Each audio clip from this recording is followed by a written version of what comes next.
What's up, y'all? Shuffle, and today we're going to talk about defenses in Darkest Dungeon. So we're going to talk about the stats and how they interact and where they are good and where they are weak. This is just because I've been hearing a lot of talk about the defensive stats recently, so I do think that I should make a video about them at some point, and I guess that point is now. Before we get started, as always, if you enjoy the video, give it a thumbs up. If you want to talk about some stuff, leave a comment down below, and then if you want to check out the description for all sorts of cool stuff, like Twitch, where I stream 4 days a week, Discord, where all the cool people hang out, and Patreon for people that want to support the channel further. All of that is down below if you want to get started with that, so go ahead after we talk about some defenses, of course. A couple of general points before we get into the specific points, because we do have 4 specific things we want to talk about today. So we're going to talk about dodge, protection, HP, and resistances. Before we get into those, I do want to talk about stress damage. It does matter. There are situations where you should be considering it. Actually, most of the time you should be considering it. And a couple of the defenses don't matter against stress, which I find very interesting. The stats for Antiquarian's skill Protect Me also need to be discussed at least just a tiny bit in a video talking about defenses, because this move is a guard. It also sets up a mark targeting, and it gives the unit that has it bonus dodge and bonus protection. This move covers so much ground. The stats are absolutely insane, and it is a fantastic defensive move that can be used for a variety of purposes.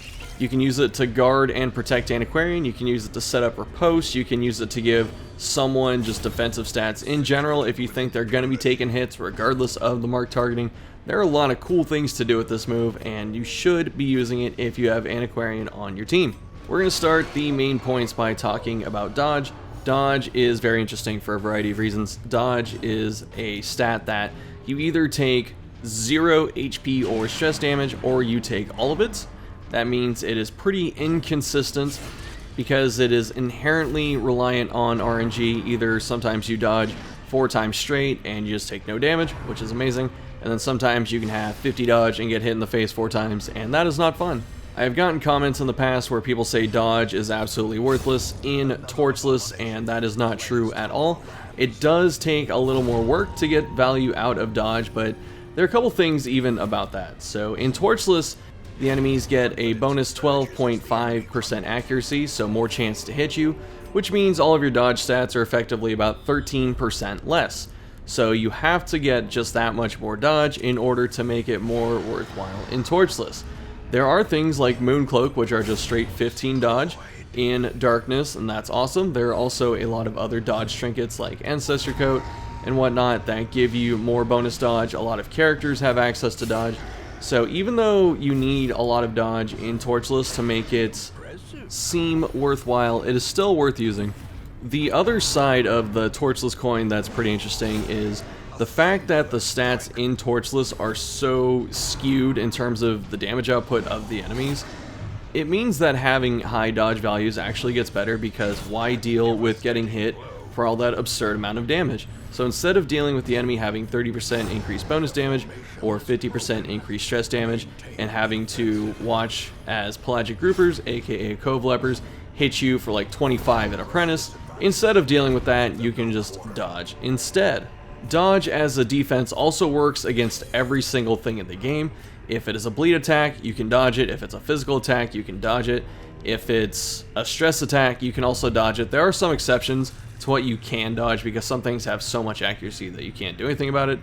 But besides all of that, dodge is an absolute defense. It answers every situation, and is also a defense that every character can get a decent amount of. Every character in the game has dodge. That comes with increasing their armor levels, and not all characters get protection or high amounts of HP, but everyone gets a decent amount of dodge, which means you can lean into it and boost it. There are also team abilities that give you more dodge. Man-at-Arms has a couple, Antiquarian has a couple. She has Flash Powder, which is like kind of inverse dodge, and then she has the Dodge Vapors, Invigorating Vapors, which buffs your entire team for dodge. Also of note are, besides these group skills that give you dodge, there are a lot of personal skills that give you dodge as well. Houndmaster's Guard gives him a lot of dodge, Grave Robber has Shadow Fade that gives her dodge, Antiquarian has Get Down that gives her dodge, and then there are the trinkets that give you dodge. There are just tons of them out there. There are a lot of neutral trinkets, that do it. A lot of characters have personal trinkets that give them dodge as well. So dodge is all over the place. It is easy to get a large amount of, it is easy to stack up, and it can be effective even in torchless where you may not think it is. A common misconception with dodge is that you need like 100% dodge or over 100 in terms of the numerical value in order to make it worthwhile, so the enemy only has a 5% chance to hit you at that point, because it doesn't matter how much dodge you have, the enemy does have a 5% chance to hit you at all times. So having a large amount of dodge seems like you have to get just really absurdly high numbers before it's even worth using, and that's not the case. In regular play, so high torch levels, even if it's Stygian, Blood Moon, whatever, if you can get a character to about 50 dodge at champion, then that's good enough, honestly. If you can turn the enemy's attacks into just about a 50% chance or 60% chance to hit you, meaning you're going to be dodging the other 50 or 40% of the time, that is good enough. That is honestly good enough in just about every situation, even for like the frontline bruisers if you can get them that high. But having Man-at-Arms at like 47, 50 dodge, something like that, that's fine. That's honestly good enough. Another good part about dodge is it does the best out of the defenses with limited healing. I talked to Thick before I made this video, and that was a point he brought up, and I thought that was very smart. Because if you have limited healing, you still don't want to get hit, even if you have a large amount of prot, because you're still taking damage. If you have a large amount of HP, it's still hard to heal that back up, so you don't want to be getting hit. Which means dodge is the last thing you should be looking for. Not the last thing, the first thing you should be looking for, because it handles that situation. The final point about dodge that I'm going to make is dodge is a defensive stat that functions at Death's Door. So when you are at Death's Door, your protection matters a little bit. Doesn't matter a whole lot, but it does matter just a bit. Your HP total value doesn't matter. It mattered before you got to Death's Door because it took you longer to get there, but once you're at Death's Door, it doesn't matter if you have 1,000 hit points because you are one hit from dying, essentially. And then resistances can matter at Death's Door, not just Death Blow resist, but like Bleed and Blight resist. Those do matter a little bit. They also help you from getting to Death's Door, like it prevents you from getting there sooner. But dodge is the one stat that completely has the potential to work at Death's Door. You have a chance to just not get hit at all and not have to roll Death Blow resist, and you might actually live because of that. Next up is Prot, aka Protection, or sometimes called Armor. Prot is a percentage-based value that shaves that much damage off an attack. If you have 50% Prot and you get hit for 10 damage, it's going to go down to 5, which is awesome. There is the added benefit that Prot rounds up on numbers when it's calculating the damage you're taking, so even having something like the very noble, small, very common trinket Protection Stone, that is, I believe, -1 speed for 5 Prot, that usually takes 1 damage off most attacks coming at you. So those little chip damage attacks from like Cultist Witch, who hits you with Stressful Incantation, instead of that doing 1, it can do 0. And if a move hits you for 0 damage, even if you're at Death's Door, it does not check Death Blow. That is something I don't know if newer players understand, but if you get hit at Death's Door for any damage that's 1 or more, it will check your Death Blow resist to see if you survive. If you get hit for 0, if the number that is displayed when you get hit by an attack is 0, then it will not check Death Blow and you can survive. That's awesome. Prot is a very consistent defensive stat because it always works when you get hit directly. It always calculates the same number against any attack. It's always, you know, -20% or -25%, whatever it is. So Prot is pretty nice in that respect. It's consistent. It can do its job pretty well. There are characters that can get a lot of Prot, like Crusader and Man-at-Arms and Leper, but Prot is sadly not widely available to most heroes. If you do not have a trinket like Barristan's Head or Heavy Boots, most characters cannot get Prot. It's also very hard to buff your allies' Prot with a character, so the only things that you can really do about it are using things like Protect Me or Pray with Vestal. That's a camp skill. You can use that in camp and that gives everyone a bit of Prot, which is nice sometimes. There are some strategies like running 4 Vestals that can all spam Pray on each other, which is pretty funny. But otherwise, there's nothing like Bolster that can give the entire team Prot, and then you can use Shard Dust to hit it a bunch of times. Prot also only works against one type of damage, and that is a direct hit. So if the enemy does 1 damage, like Uka Crab, and then puts a 10-point bleed on you, then your Prot doesn't really matter at that point, because you're worried about the bleed, not the on-hit damage.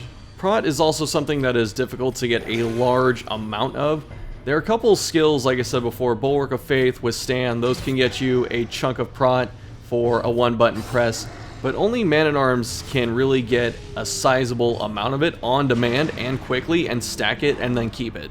Prot also has a cap. It caps at 80%, whereas something like Dodge, you can get well past 100 if you have enough trinkets and quirks and buffs on the people. My final point about Prot is that it functions at Death's Door, which is very nice. As I said before, HP does not function at Death's Door.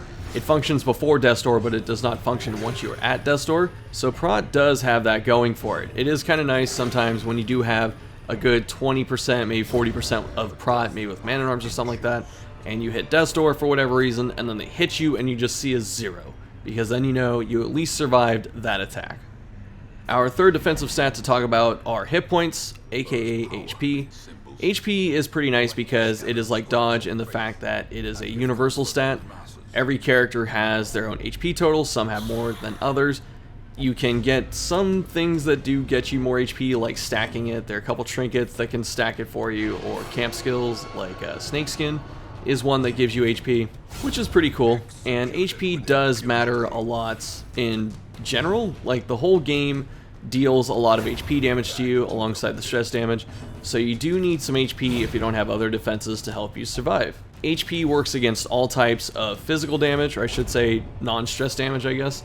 You can survive damage over time if you have enough HP, and then you don't have to worry about healing it right away or using a provision. You can handle getting hit in the face with a big crit. And what's nice is the beefiest units in the game usually don't have to worry about going down to HP damage. Man-at-Arms still can go down to HP damage because he's guarding people, but Crusader and Leper are rarely in danger if played properly to HP damage because they have their own self-heals and stuff like that, but the HP totals that they reach are usually enough to really not be threatened by anything except certain bosses that can put out high damage very quickly. As I spoke of before with the other defensive stats, HP is something that does not function once you reach Death's Door, so you can have all the HP in the world, you can bring healers that keep you above Death's Door and help you keep that massive HP total filled up, but once you hit Death's Door or heart attack from stress, it doesn't matter how much HP you had because it's all gone now. HP sadly does not have a lot of ways to boost your max total. You have healing, which is very effective, and there are a lot of ways to heal HP. There are characters that can heal it, there are curio that can heal it, there are skills that can heal it, which I guess is characters, but then there's food too. So there are a lot of ways to heal HP, but there are not a lot of ways to stack large amounts of it. And one could argue also that if you can stack large amounts of HP, you're probably better off stacking Prot at some point. I haven't crunched the numbers on this, but there's definitely the idea of like diminishing returns and stuff, and there's probably a break point where if you have a certain amount of HP, you're better off getting Prot instead, which is something to keep in mind. Our final thing to talk about in this video are resistances. This could be stress resist, this could be bleed and blade resist, whatever you're thinking of. But resistances are pretty cool because everyone usually either has a strong resist somewhere. Plague Doctor and Grave Robber, I believe, have above average blade resist, same with Abomination. Flagellant has high bleed resist. So there are characters that have either one or two really good resists, or they might have a solid amount across the board, like just strong averages for resistances. The flip side of that is some characters can have very low resistances on certain things. I know that Shieldbreaker has lower than average blight resist, and Leper has lower than average bleed resist.